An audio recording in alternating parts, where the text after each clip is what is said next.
नमस्कार सखींनो, तुमची अक्का या चॅनलमध्ये तुम्हा सर्वांचं स्वागत आहे। आज आपण बनवणार आहोत बाजरीच्या पिठाचे खजुरा।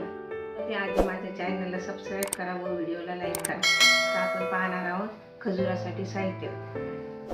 तर त्याआधी आपण खजुराचं पीठ भिजवण्यासाठी दूध किंवा पाणी चालतं, तर दूध घेतलं, गव्हाचं पीठ, बेसन पीठ आणि हे बाजरीचं पीठ, गूळ।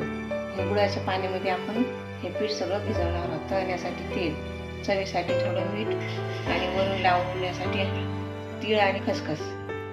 तर आपण आता सगळे पीठ एकत्र करून मळून घ्यायचं गुळाचं पाणी टाकून।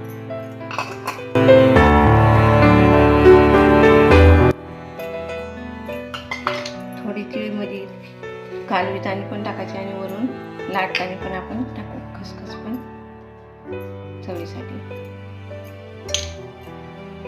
आता याला गुळाच्या पाण्यामध्ये आपल्याला भिजवायचे। आता आपण या पिठामध्ये दूध घातलेलं गुळाचं मिश्रण टाकणार।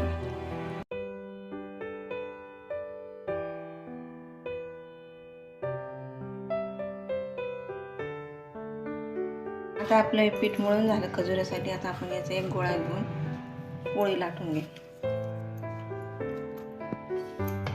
पोळी लाटल्यावर त्याला चाकूला किंवा सुरे याच्याने कापून घेणार आणि याच्यावर थोडी तीळ आणि खसखस भाजून लावली आणि लाटून त्याचे कापणे तयार करायचे।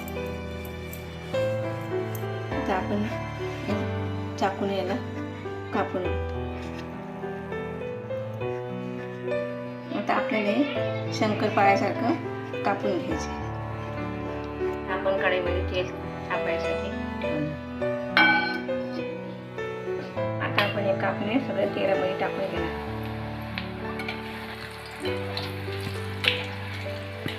आता आपल्या ह्या बाजरीच्या खजुरा तयार झालेल्या आहेत। या बाजरीच्या खजुरा तुम्ही घरी नक्की बनवा व मला नक्की कळवा।